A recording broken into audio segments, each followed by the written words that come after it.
She stood frozen as the restaurant manager hurled a plate of lobster thermidor directly at her chest, the expensive sauce staining her modest cardigan while 50 wealthy diners watched in stunned silence. What the arrogant manager didn't know was that the quiet businessman reading his newspaper in booth 12 wasn't just any customer. He was her husband of 2 years worth over $8 billion, and he'd just witnessed everything. Elena Rodriguez had never imagined that accepting a part-time hostess position at Le Jardin would change her life forever. The upscale French restaurant in downtown Chicago was exactly the kind of place she'd avoided her entire life: white tablecloths, crystal chandeliers, and entrees that cost more than her weekly grocery budget. Before we jump back in, tell us where you're tuning in from, and if this story touches you, make sure you're subscribed, because tomorrow I've saved something extra special for you. But when her freelance translation work slowed down during the winter months, she needed the extra income to help support her elderly mother's medical expenses. 2 years earlier, Elena had met Marcus Chen at a community library where she was volunteering to teach English to recent immigrants. He'd been there helping his elderly neighbor navigate citizenship paperwork, dressed in worn jeans and a faded Northwestern University sweatshirt. They'd started talking over coffee about their shared love of old movies and somehow spent 4 hours discussing everything from Italian neorealism to their dreams for the future. He'd told her he worked in technology, something about software development, and she'd shared her passion for languages and her hopes of eventually opening a translation service for immigrant families. Their courtship had been beautifully simple. Picnics in Lincoln Park, matinee movies at the old theater on Clark Street, long walks along Lake Michigan discussing books they'd both read. Marcus never flaunted wealth because Elena never knew he had any. He drove a modest Honda, lived in what appeared to be a comfortable but unremarkable apartment, and their dates usually involved food trucks or neighborhood bistros. When he proposed 11 months later with his grandmother's simple gold band, Elena said yes because she'd fallen completely in love with his kindness, his intelligence, and the way he made her laugh until her sides hurt.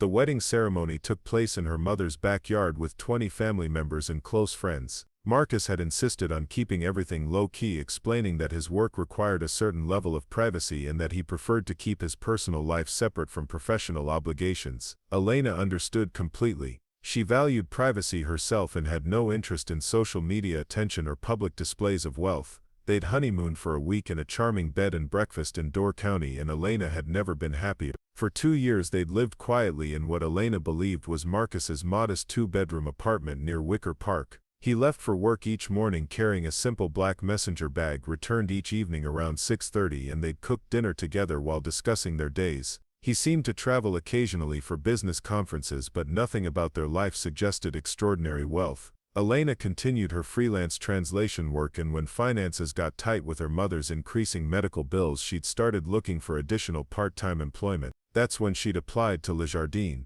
The restaurant had a reputation for excellence but also for treating staff well, offering flexible schedules that would accommodate her translation clients. During the interview, the general manager had seemed impressed by her language skills and professional demeanor.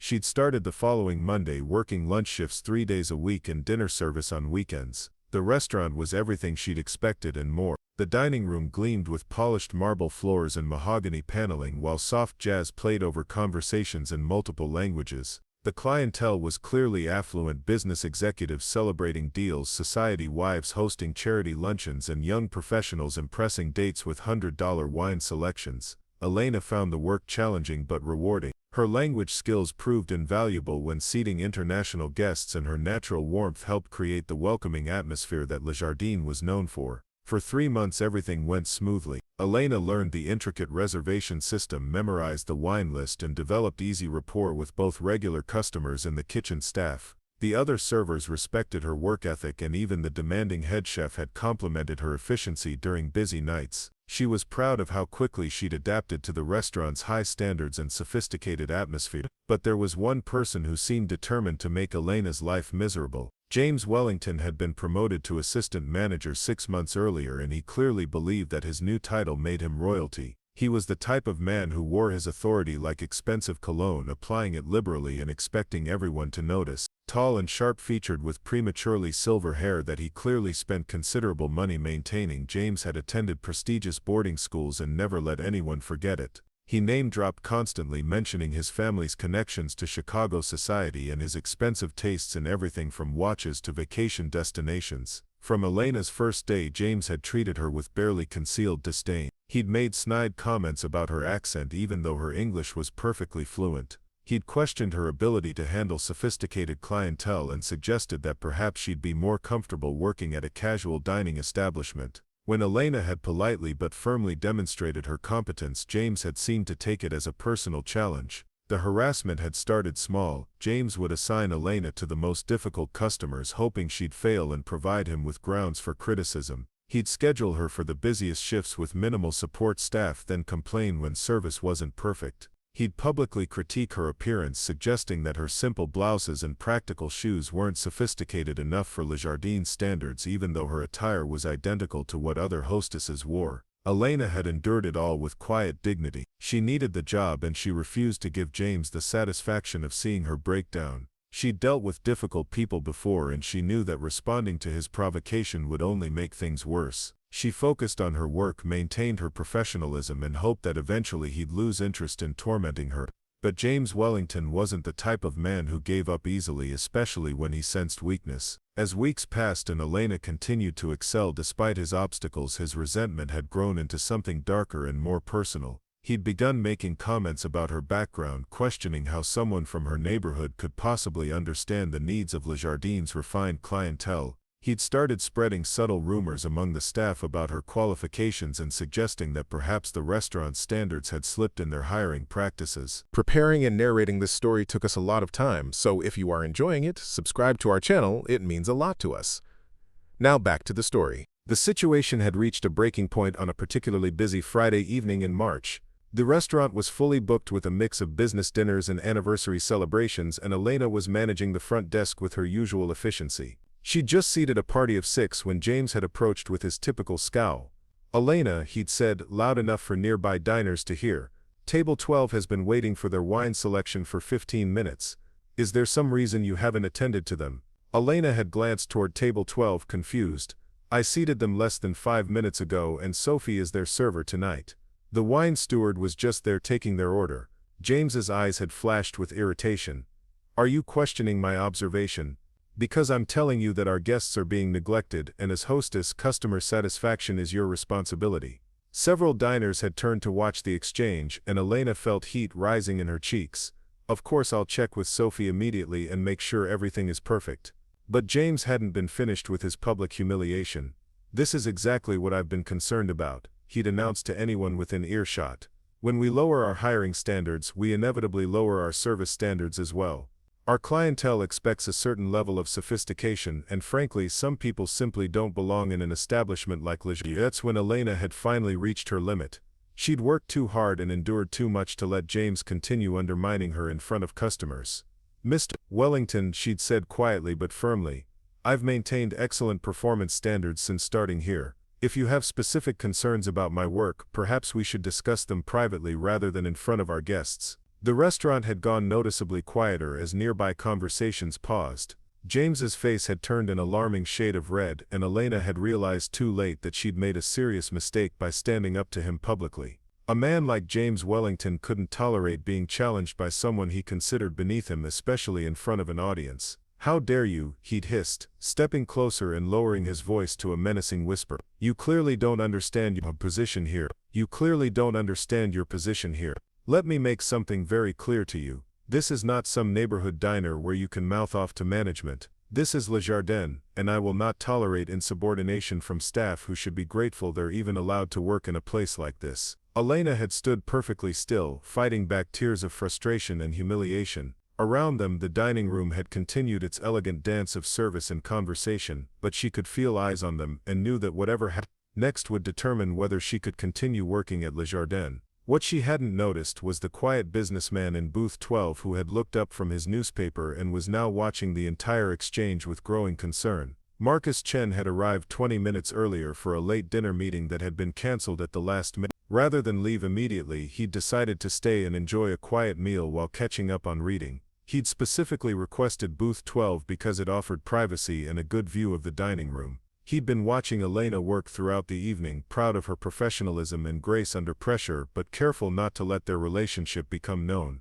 They'd agreed from the beginning that Elena's career should be separate from any perception that she'd receive special treatment because of their marriage. Marcus had been coming to Le Jardin occasionally for business dinners for several years, but he'd never mentioned his connection to Elena, and she'd never acknowledged knowing him beyond the polite recognition she showed all regular customers. But now, as he watched James Wellington publicly humiliating his wife, Marcus felt a cold anger building in his chest. Elena was the strongest, most dignified person he knew, and watching her endure this treatment was almost unbearable. His hands clenched around his newspaper as James continued his verbal assault. Perhaps James announced loudly enough for half the dining room to hear, "It's time we address this situation properly. Some people need to learn their place, and some lessons need to be taught publicly." He walked briskly toward the kitchen and returned moments later carrying a plate of lobster thermidor that had been prepared for another table. The expensive dish gleamed with rich cream sauce and perfectly prepared seafood, representing the kind of culinary artistry that made Le Jardin famous. Elena watched in growing horror as James approached her with the plate held high, his face twisted with vindictive satisfaction. "Since you clearly don't appreciate the privilege of working here," he announced, "perhaps this will help you understand exactly what you're worth." The entire dining room seemed to freeze as James hurled the plate directly at Elena's chest. The lobster thermidor exploded across her simple white blouse and navy cardigan, cream sauce splattering her face and hair while chunks of expensive seafood fell to the marble floor around her feet. The sound of the ceramic plate shattering echoed through the suddenly silent restaurant like a gunshot. Elena stood completely still, sauce dripping from her chin onto her stained clothing, while 50 wealthy diners stared in absolute shock. James stepped back with obvious satisfaction, clearly expecting her to either burst into tears or flee in humiliation. Instead, Elena slowly wiped cream sauce from her eyes with the back of her hand and looked directly at him. "Is that supposed to make you feel powerful?" she asked quietly. But before James could respond, he heard the soft sound of a newspaper being folded and placed on a table. Footsteps approached from behind Elena, measured and deliberate, carrying an authority that made several nearby diners instinctively straighten in their chairs. Marcus Chen appeared at Elena's side, his face calm but his dark eyes burning with barely contained fury. Without saying a word, he reached into his jacket pocket and withdrew a pristine white handkerchief, then began gently cleaning lobster sauce from Elena's face and hair with infinite tenderness.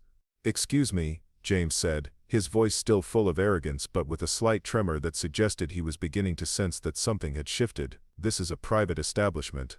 If you're not a guest here, I'll have to ask you to leave." Marcus continued cleaning sauce from Elena's hair, his movements careful and protective. When he finally looked up at James, his expression was so cold that several nearby diners actually shivered. "I am a guest here," Marcus said quietly, "and what I just witnessed was absolutely unacceptable." James laughed, the sound harsh and mocking. "Oh really? And who exactly are you supposed to be? Her boyfriend? Her husband?" He gestured dismissively at both of them. "Let me guess, you're a mechanic or maybe a construction worker. This is Le Jardin, not some sports bar where you can defend your girlfriend's honor." The silence in the dining room was now complete. Even the kitchen staff had stopped what they were doing and gathered in the doorway to watch. Marcus stood perfectly still, one protective hand on Elena's shoulder, looking at James Wellington with the kind of steady gaze that had made Fortune 500 CEOs nervous in board meetings. "Yes," Marcus said simply, "I'm her husband." But James was far from finished with his humiliation. "Her husband," he repeated, his voice dripping with contempt. "How absolutely precious. What do you do for work? Drive a taxi? Stock shelves at the grocery store?" That's when a woman at table 7 gasped audibly and grabbed her companion's arm. She'd been discreetly taking photos of the scene, and one of her images had triggered a facial recognition app on her phone. "Oh my God," she whispered, but in the complete silence of the dining room, everyone heard her clearly. James was still sneering at Marcus, completely oblivious to the change in atmosphere. "Did you hear that, everyone? The discount hostess actually found someone willing to marry her. I suppose there really is someone for everyone, even if they're both." "That's Marcus Chen," the woman at table 7 said, her voice getting stronger as recognition dawned fully. "That's Marcus Chen, the tech billionaire." The name hit the dining room like lightning. Phones appeared immediately as people began frantically searching, and Marcus watched face after face change from confusion to shock to something approaching terror. James Wellington looked like he'd been struck by a physical blow. His confident sneer disappeared, replaced by dawning horror as he realized what he'd just done and who he'd done it to. But Marcus didn't give him time to recover or apologize. He simply put both arms around Elena's shoulders and began guiding her toward the exit, his movements protective and gentle. As they walked past James, who stood frozen in place like a statue, Elena could hear his voice behind them, high and desperate, and completely stripped of its earlier arrogance. "Wait, Mr. Chen, please wait. There's been a terrible mistake. I had no idea who she was. I never would have." But they didn't stop. Marcus led Elena through the dining room of shocked faces and out into the Chicago evening, where his car was waiting at the curb. Only then did Elena finally allow herself to breathe again. But this was just the beginning of James Wellington's very bad day, and tomorrow, Marcus Chen would make sure the entire city knew exactly what kind of man had been managing one of their finest restaurants. Elena woke the next morning to the sound of her phone buzzing incessantly on the nightstand. Even before she opened her eyes, she could hear Marcus in the kitchen making coffee and speaking in the low, measured tones he used for serious business calls. The events at Le Jardin felt like a terrible dream until she caught sight of her stained cardigan draped over the bedroom chair, still reeking of expensive lobster sauce. The phone screen showed 47 missed calls and over 200 text messages. Elena's stomach dropped as she realized the incident had somehow gone viral overnight. The first video she clicked showed the entire confrontation from multiple angles, with comments already reaching into the thousands. Someone had captured James Wellington's shocked face when Marcus's identity was revealed, and it was being shared across every social media platform with captions like "When keeping it real goes wrong" and "The most expensive lobster thermidor ever thrown." Marcus appeared in the doorway with 2 mugs of coffee, his expression grim but protective. He sat beside her on the bed and pulled her close, letting her lean against his shoulder while she scrolled through the overwhelming response. "The legal team is already handling everything," he said quietly. James Wellington made the biggest mistake of his professional life last night. By noon, the story had been picked up by major news outlets. Chicago Tribune ran the headline, "Tech Billionaire's Wife Humiliated at Upscale Restaurant," while local television stations were already outside Le Jardin filming segments about workplace harassment and hidden identities. Elena watched in amazement as reporters interviewed former Le Jardin employees who came forward with their own stories about James Wellington's abusive behavior.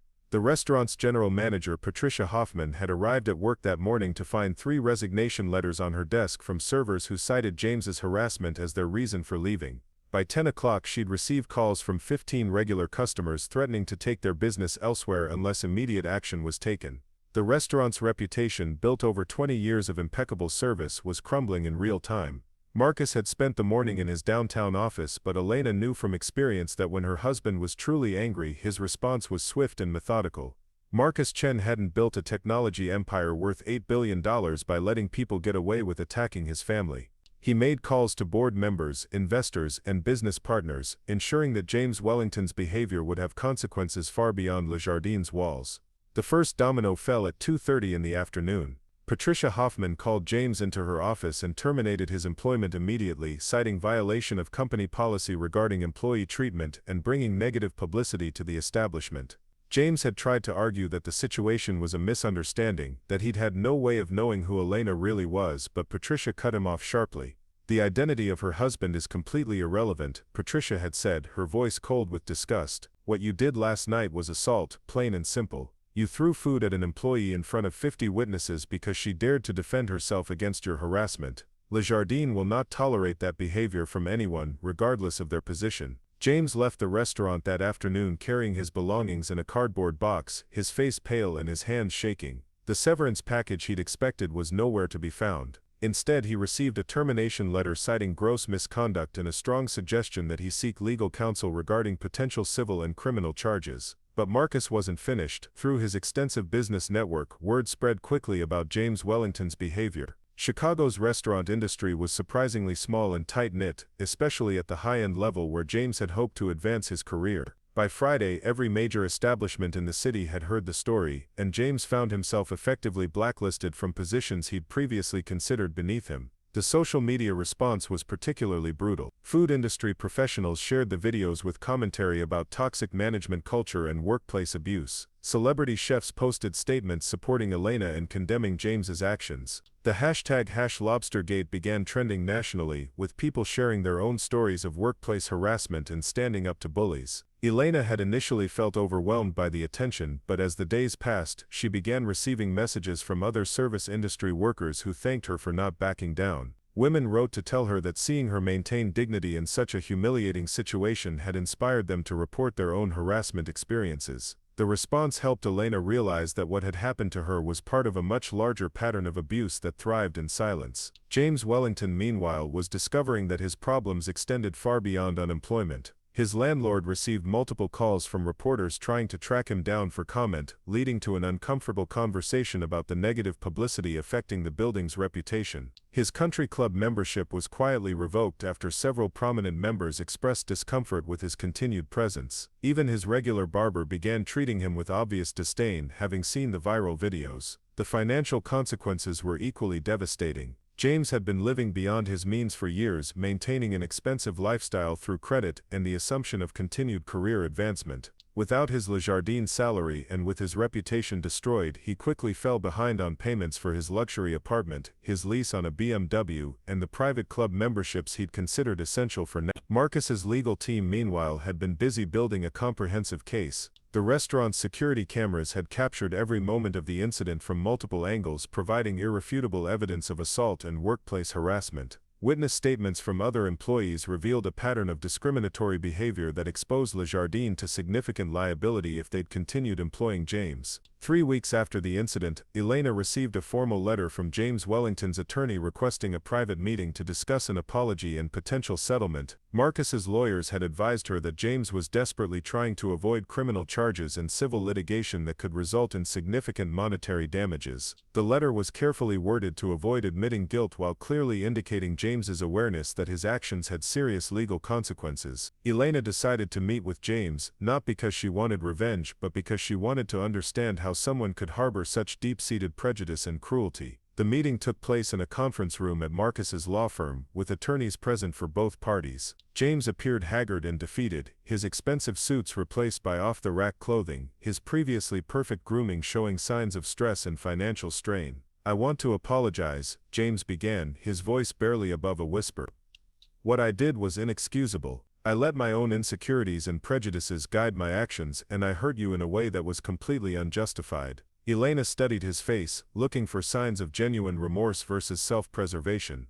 "Why?" she asked simply. "Why did you hate me so much? I never did anything to you except work hard and treat customers well." James struggled to answer, his hands fidgeting with papers on the conference table.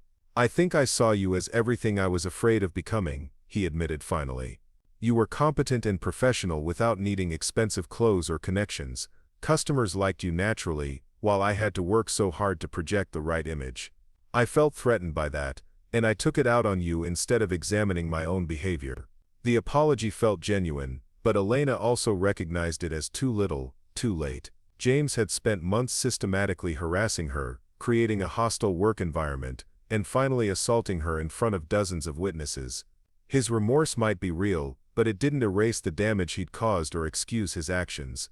"I accept your apology," Elena said carefully, "but I want you to understand that this wasn't about you feeling insecure. This was about you choosing to abuse whatever small amount of power you had over someone you perceived as vulnerable.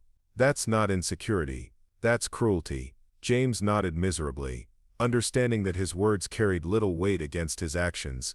The meeting concluded with a formal settlement that required James to pay Elena a substantial sum in damages, issue a public apology acknowledging his wrongdoing, and complete court-ordered counseling regarding workplace harassment and discrimination. Jardin, meanwhile, was working hard to repair its reputation and prevent similar incidents. Patricia Hoffman implemented comprehensive harassment training for all staff, established anonymous reporting procedures, and hired an outside consultant to review their hiring and management practices. Elena was offered her position back with a significant raise and guarantee of protection from retaliation, but she ultimately decided to decline. The incident had shown Elena that she was stronger and more resilient than she'd ever imagined. She'd stood up to a bully, maintained her dignity under extreme pressure, and inspired others to speak out about their own experiences. More importantly, it had reinforced her relationship with Marcus and their shared values about treating all people with respect regardless of their social status or economic background. Elena used the settlement money to launch her own translation service, specializing in helping immigrant families navigate legal and medical systems. The business grew quickly, partly due to the publicity from the Jardin incident, but mostly because Elena's compassion and professional skill created strong word-of-mouth recommendations. She hired other bilingual professionals who shared her commitment to serving underrepresented communities. Marcus supported her new venture enthusiastically, providing business advice when requested but allowing Elena to build something entirely her own. Their relationship had always been built on mutual respect and independence, and the incident had only strengthened their partnership. Marcus admired how Elena had handled herself under pressure, while Elena appreciated that Marcus had intervened only when absolutely necessary and had given her space to fight her own battles. 6 months later, Elena received an unexpected invitation to speak at a restaurant industry conference about workplace harassment and creating inclusive environments. Her presentation focused on the importance of treating all employees with dignity regardless of their background or position within the organizational hierarchy. The response was overwhelmingly positive, with several major restaurant chains requesting consulting services to improve their own workplace cultures. James Wellington, meanwhile, had taken a job managing a small family restaurant in a distant suburb, making a fraction of his former salary and slowly rebuilding his life. The experience had forced him to confront his own prejudices and examine the toxic attitudes that had driven his behavior. His court-ordered counseling had been difficult but ultimately helpful in understanding how his upbringing and social pressures had shaped his discriminatory worldview. The viral nature of the incident continued to have long-term effects on the restaurant industry. Several states strengthened their workplace harassment laws, and industry organizations developed new training programs focused on preventing abuse of service workers. Elena's story became a case study in business schools about the importance of treating all employees with respect and the potential consequences of toxic management behavior. Elena never regretted standing up to James Wellington that night, despite the temporary humiliation and ongoing attention. The incident had taught her that respect isn't something that should depend on someone's wealth, connections, or social status. It's something that every person deserves simply by virtue of being human. More importantly, she'd learned that sometimes the quiet person sitting in the corner, the one everyone overlooks and underestimates, might just be the most powerful person in the room. James Wellington had learned an even harder lesson about the danger of judging people by their appearance and the catastrophic consequences of letting prejudice guide professional behavior. His moment of cruelty had cost him his career, his reputation, and his financial security, but it had also forced him to become a better person through painful self-examination and genuine change. The incident at Le Jardin became legendary in Chicago's service industry, a cautionary tale about the importance of treating everyone with dignity and the swift justice that can follow when powerful people witness injustice. Elena's grace under pressure and Marcus's protective response had created a story that inspired countless other people to stand up for themselves and others when faced with discrimination and abuse. Years later, Elena would still occasionally receive messages from people who had seen the videos and found courage to leave abusive situations or report harassment in their own workplaces. The lobster thermidor that James Wellington had thrown in a moment of rage had sparked conversations about respect, dignity, and justice that continued long after the sauce stains had been cleaned from the marble floor at Le Jardin. Sometimes karma doesn't wait for the next lifetime to settle scores. Sometimes it arrives with perfect timing, witnessed by exactly the right person, in exactly the right moment to change everything. And sometimes the person you underestimate the most turns out to be the one with the power to ensure that justice is served, swiftly and completely. Up next, you've got 2 more standout stories right on your screen. If this one hit the mark, you won't want to pass these up. Just click and check them out.